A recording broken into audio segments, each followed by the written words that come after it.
sa pagpapatutulo po natin ng inyong subdivision plan. Actually po, sa inyong yung subdivision plan po ninyo, 20 MOAs po kayo. Yan. So, natapos na po namin yung 19 MOAs. So, kayo na lang po yung huling inimit ko.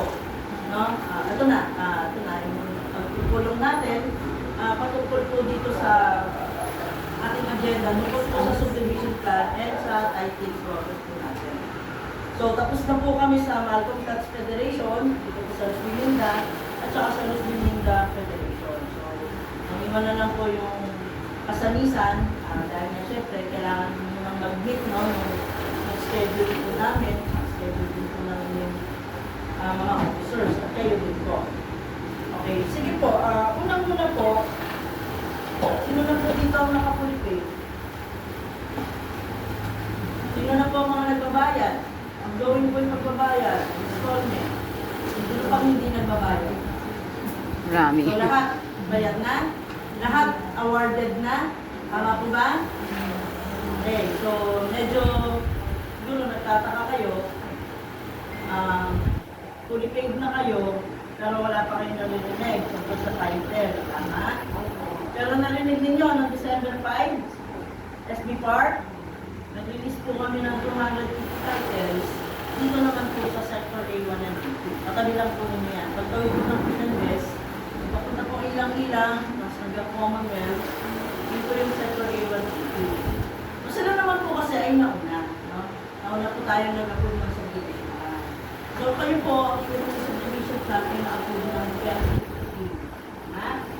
So simula po noon, kami po ay nagsimula ng inspect, tapos iniyawal na po.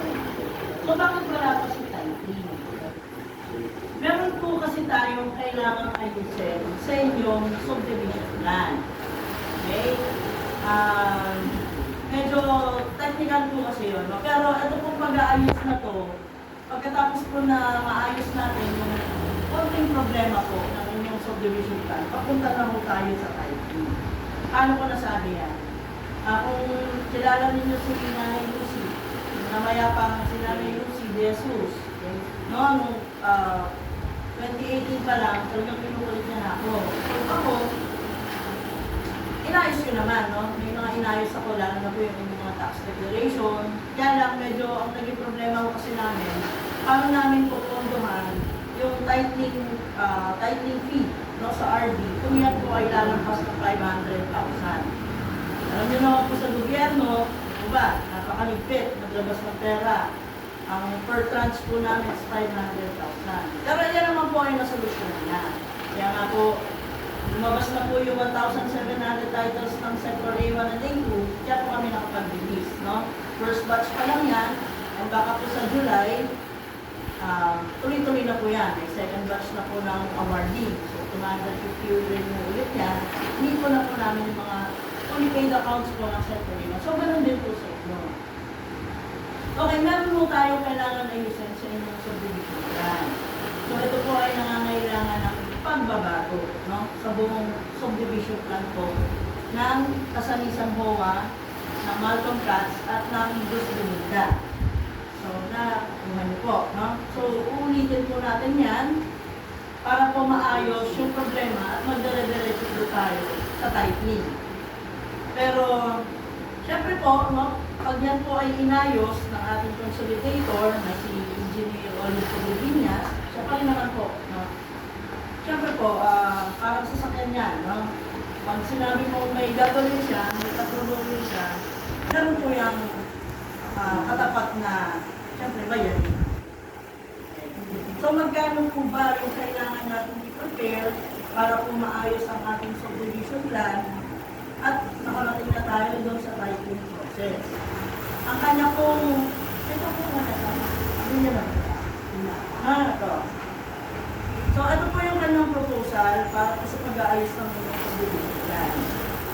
So, ang kanya pong nilagay po dito amount na kailangan po natin prepare is 1,500 po per lot. Oh, so, yan lang po. 1,500. Diba? Alam na natin yung reaction eh. So, ano ba yung kailangan niyang gawin? So, syempre,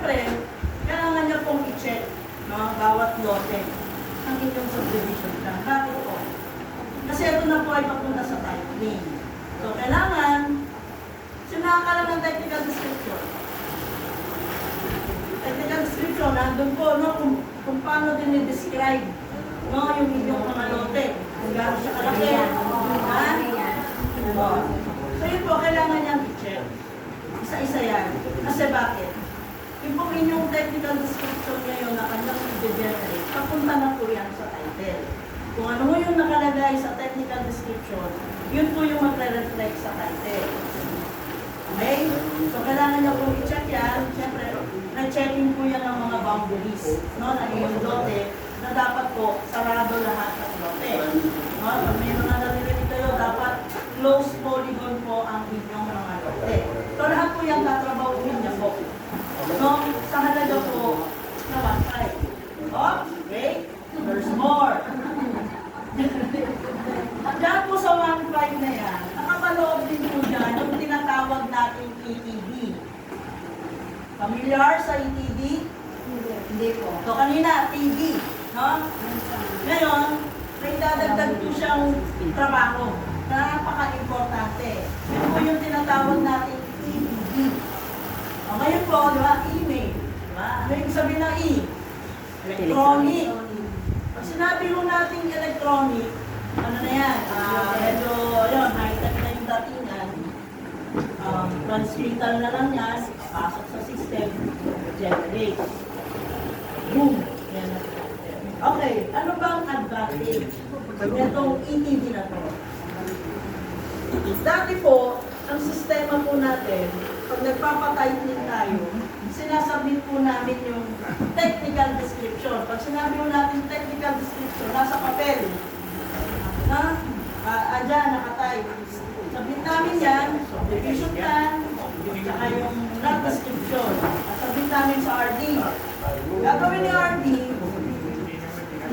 na-type po yan ng mano-mano. Diba? Typewriter ang gamit. So, anong magiging problema natin? Prone sa error. Diba? May mga titulo kayo nababalitaan, hindi nagsasara, mali-mali po yung mga direksyon. Kasi nga, o dati pa ang ginagawa, diba? Tatay. Pag nagkamali, binabalik lang, binapatungan. Diba? Di ba naman puso yung mga liquid eraser dati. So, yun po yung dating kalakad.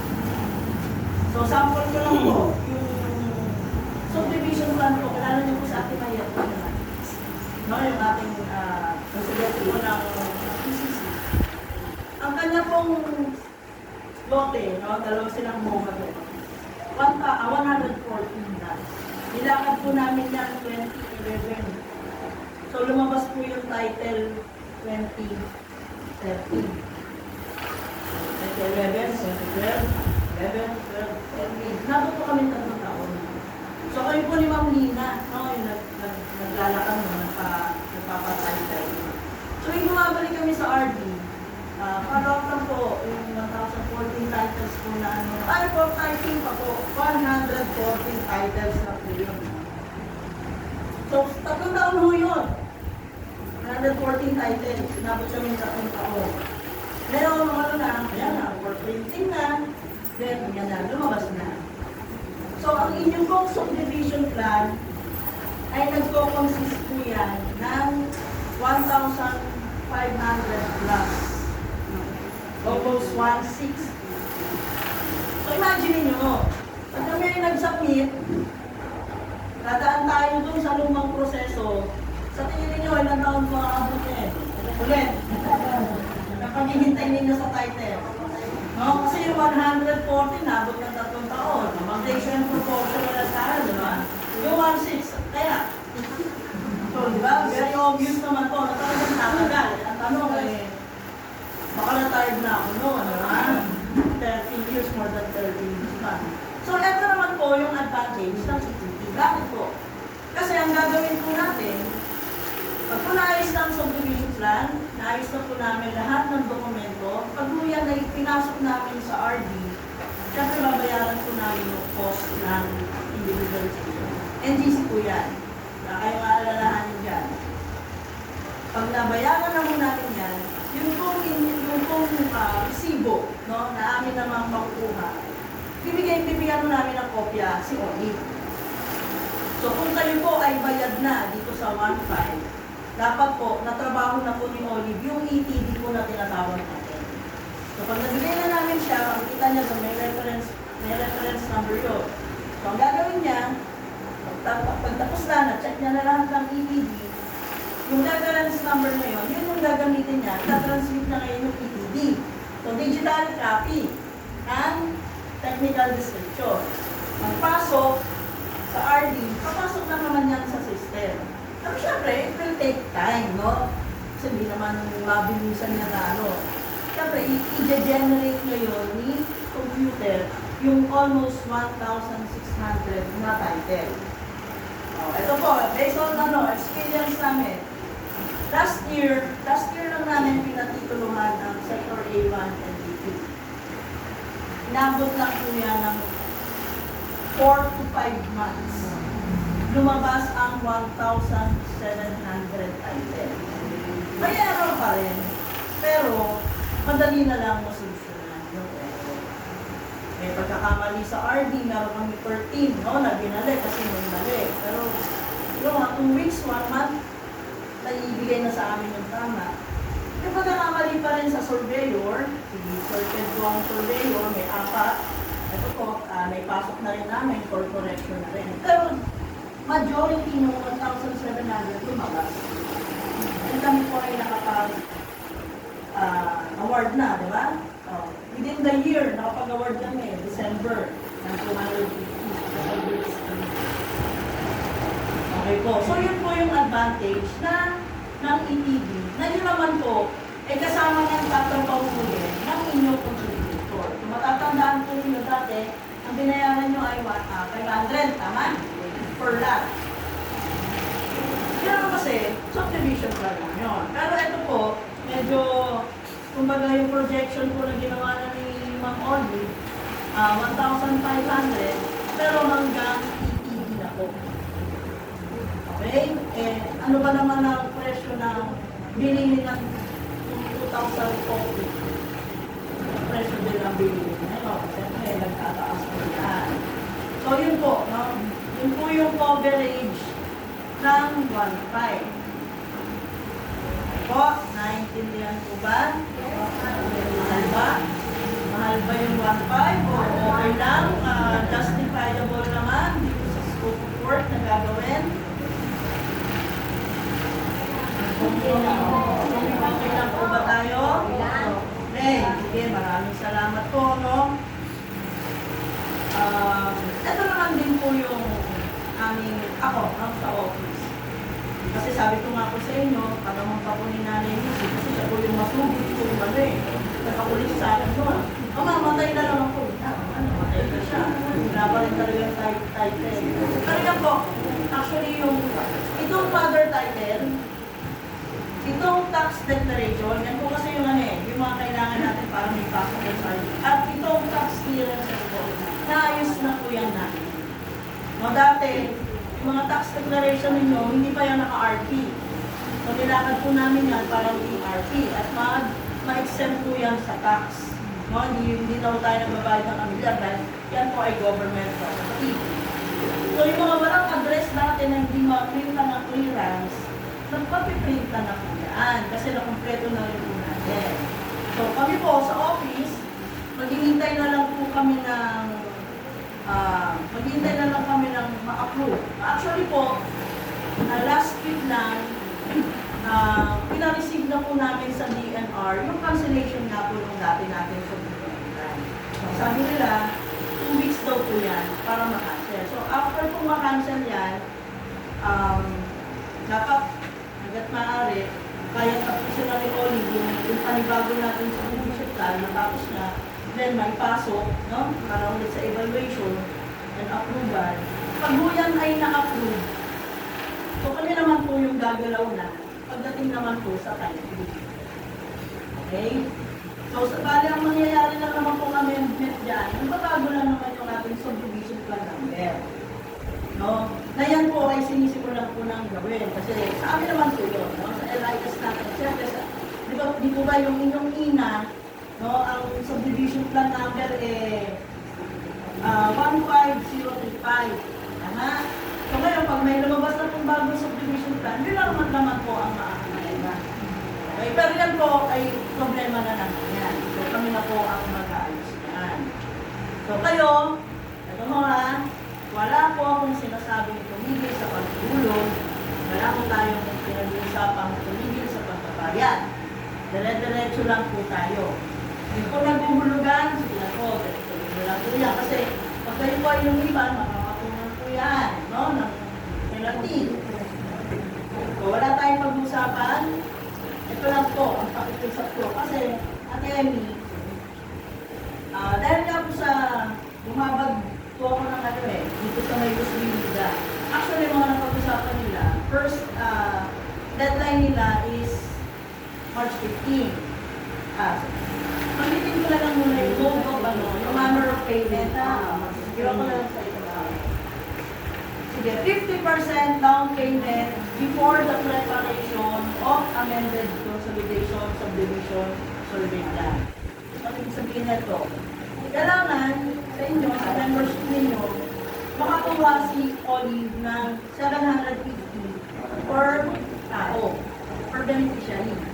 No, lahat yan, 100%. Para makuha ninyo yung 50%, masimulan niya kasi maayos yung inyo na kuha. Okay, 25% before submission to the survey and mapping division of DNR. Pag naayos niya na po yung kabuuan ng inyong subdivision plan, magbabayad po ulit tayo ng another 25%. No? Para may pasok niya naman sa DNR. Kasi magbabayad na naman po ulit siya. Pinabayaran po yan. So yung sa susunod, pag na-aprobahan na po yung inyong subdivision plan, magbabayad po kayo ng 15%. Tinitilag-tilag lang po natin yung 100% ha. Kasi ano naman yung 50%. Balik 50, una 50%, plus 25% wala na. 75. Pag na-approve na po yung subdivision plan ninyo, syempre kukunin niya ni Oli. Bago niya kayo mabigyan ng kopya, ganito, kailangan magbayad po ulit tayo ng 15% para ma-register na kayo yung kopya ng inyong TV, ng LD, yung hard copy ha, at saka nung sheet po kung nasaan yung inyong subdivision plan. Okay? Individual po ba yun na? Individual na bibigyan ng Hindi po prohowa lang yun. Kasi malakihan naman yun. Okay, so nakakala na tayo. 90%. Tama? O, eto na. Yung last 10%, pag nabayaran na namin yung cost ng titling, kailangan bayad na rin po kayo dun sa last 10% para ma-transmit niya naman yung titling. At masimulan na ng RD yung kanilang pag-generate ng 1,600 pesos. Sa daan mo ninyo, hindi lang po kasanisan MOA ang pinag-uusapan natin. No? Ilan ang MOA ng Malcolm X, parang siyang ata, Muslimilda, siyang 10 ata. Ganun. Kaya 20 po kayo. So, sa kanila, nag-set po sila ng unang deadline is March 15, then hanggang March 31. So, yun po yung kanilang pagpunta ko kay Oli para magbayad. So, ako naman, no, lalo na po sa mga officers, and siguro, sa inyo na din po ang cooperation. Kung kaya naman po natin ibigay na yung 1,500, mas maganda po. No? Basta syempre, kailangan i-account na kaya ng inyong MOA, no, naka-monitor, sino yung nagbayad ng ganito. Hindi rin naman po kada, ito, 50% muna, magbabayad ako, mag-iikot yung mga, diba? Yung treasurer nyo, pagdating ng 25%, iikot ulit siya. Kahit din kayo, pabalik-balik sila, baka mag-bulong kayo, sige na lang, sige. Tapos, di ba, nawala na kayo, nakakailang percent na ba kami, 90%. Diba, kung kaya naman po. Pero syempre, kailangan din natin mabigay ng consideration doon po sa inyong mga member na alam naman din po natin medyo may hirapan siya po maglabas ng 1,500. Okay, so nasa buwan na lang po yan. Kung paano po ninyo i-manage, paano po kayo maningin sa inyong pero doon naman po sa may mga kakayanan, no? Maganda po, fully paid na po natin. Kasi bakit po? Siyempre, alam naman po ninyo, hindi lahat yan makakamit. or magkano lang. Hanggat kaya po natin, umaga, makukover natin yung kakulangan ng iba natin kasama. Eh di, kaya lang natin din ng ganong konsiderasyon. Diba? Ano, anong gawin na lang natin doon sa mga hindi talaga magbabayad, magmamatigas. Siyempre, pag nandiyan ang puso title, hindi natin nililinis yung title. Ay, kasi, bago naman po namin nililinis yung title, hanapin namin, sino-sino yung mga pulitin. Bababaan po ng aming technical, si Mark, Sir Mark, bababa. O, pag nakita ang ragla, kahit sabihin yung ragla. O, Ate Emmy, kung sino man, si Sarata, sister, di ba? So, pipirma yan, ang huwag clearance. Ano, clearance na pala. Eh, pag nakita ni Ate Emmy, na may utang pa to, ba, hindi nagbayad sa subdivision plan, hindi huwag nang pirmahan yung clearance, hindi namin i-release yung title. Siyempre, unfair naman sa inyo, di ba? Ganun pa rin naman di ba? Dapat fair, no? Yung laban. Pero, sabi ko nga, meron tayong mga kasama, o meron tayong mga kapwa miyembro ng kasangisan na hindi naman sa kanila madali ang magkakaroon. So, medyo bigyan natin sila ng konting, siyempre, konsiderasyon. Hindi mo natin sinasabing ilibre, no? Pero, kung sasabihin nilang, siyempre, nag-aaral yung anak ko, baon ng anak ko ngayon, kakainin ko, ano bang, diba? Kung maging ano na tayo. Pero naiintindihan ko yung ibig ko sabihin, no? Hindi tayo palagi dapat strict tayo na, tignan din natin yung katayuan ng mga kasama natin. Okay? So, may tanong po ba? Sisima. Ibig sabihin po, hindi siya makaka-affect po, kunwari po. Alam naman namin po na mayroong due date yung ating bayarin. So, kung gagalaw lang siya, kung makakabayad ang mga member. Sige, ang sarap po doon is, hindi na siya makaka-affect po. Kunwari, sa 100% ng member, 50% ang nakabayad. Ang 50% nakakapabayad. Hindi ba po sa yung 100% ng member, hindi ba yung ma-affectuhan ng 50% po? Nang hindi nagbayad. Eh yun, ipapakiusap ko, gagawan talaga kailangan ng paraan ng gawa. So, ako ang critical kasi dito is yung 50%. Bakit? Pag hindi kasi tayo nakapagbayad ng 50%, walang kilos. Sa part nyo. No? Diba, at least, diba, nagawa na na yan, nagiging na lang siya ng 25%, diba? Ano ba naman yung 25% ng ano, 375? Diba? So, 750 yung kalahati. Oh, 307 na, may baka pwedeng, diba? Pwede naman siguro may butaw ako. Kung talagang gagawa ko na paraan, ganito po kayo po ay isang asosasyon lang. Tandaan ninyo compare nyo po doon sa SIAM for Federation. Sila po ang kilos nila doon, per HOA, then per Federation. So, imagine ito yung SIAM. Imagine mo yung percentage ng posibleng hindi magbayad, hindi magbigay. Kung mas malaki ang kumbaga binubunin nila. Eh tayo naman po, alam naman po natin sa, di ba? Simula pa naman di ba? Sa 190 plus yung membership, tama, di ba? Hindi naman lahat ang kasunod natin. Pero, di ba, nayagawa ng paraan, nakakamot tayo.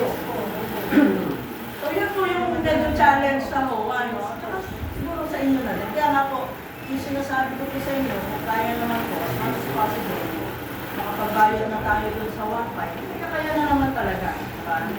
I-ano na natin, para alam din ng HOA kung paano niya, diba, i-manage yung mga dumatay na bayad sa kanya. Ako po, ito, dito tayo sa amin, 50% talaga, ito yung pinaka-50. Kasi mamaya, nagawa ng paraan ng 19 HOA, kasi kayo, dahil sa, bakit ko na dapat sa to, nagbabayad din sila. So, wala na tayong kilo. Naiiwan, hindi nila Olive. Ang kanya po office ay nasa, alam niyo naman po ang office ni Olive. Dito lang po sa may Pinandas 1. Tapos bago po yung subdivision dyan, doon narinig na kayo. Nasa may left side po sa Pinandas 1. Katulad po ng binabanggit ko kanina, sir, yung inyong 19 na kasama, may mga nagbabayad na po ng 15. No? Tapos, yung susunod na bayaran nila is March 31.